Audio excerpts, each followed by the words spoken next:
Ragnar Lifthrasir, for those of us who have no clue what blockchain is, here's your chance for an elevator pitch. Go. Okay. Blockchain does two things. It allows you to transfer assets peer-to-peer without the need or requirement for a trusted third party.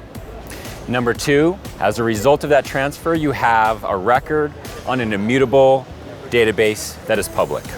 Ultimately, blockchain is a peer-to-peer asset transaction platform, which is what real estate needs more than probably any other industry right now.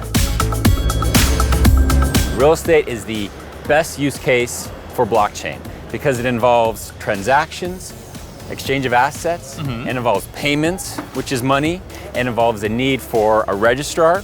It can cut out so many of the middlemen and middle layers that real estate is plagued by.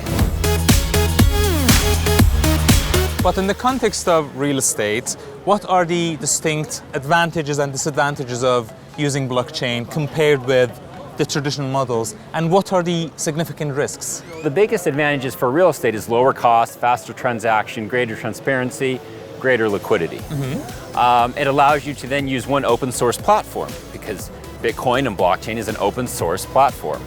Real estate, though, we've been stuck with all these proprietary software silos. Sure. So everyone makes their money by hiding their data and building their own little empire, but that causes friction.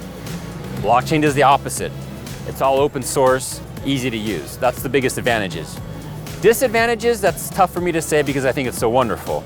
I think the biggest risk is if you were to say lose your private key, and the private key is what controls your assets. Okay.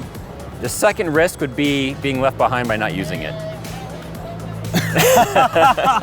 No, that's smart. Yeah, that's the best one.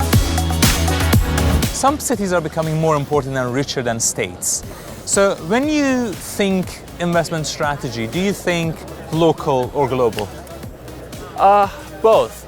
Blockchain is very scalable, so it's a very high use for the individual, but it also can scale up to city and the state level. It can be the reserve currency of a nation state, or it can just be the single individual on the street. For an investment strategy for my company, Velox, we're approaching the largest and biggest real estate companies that we can, the publicly traded real estate companies, because ultimately they're going to drive adoption in the real estate industry. It's not going to be at the government level. Okay, brilliant. How many millions of Bitcoins do you have? Or do you care about privacy? I care a lot about privacy. Oh, damn it. I care a lot about privacy. I thought you were going to give me that one.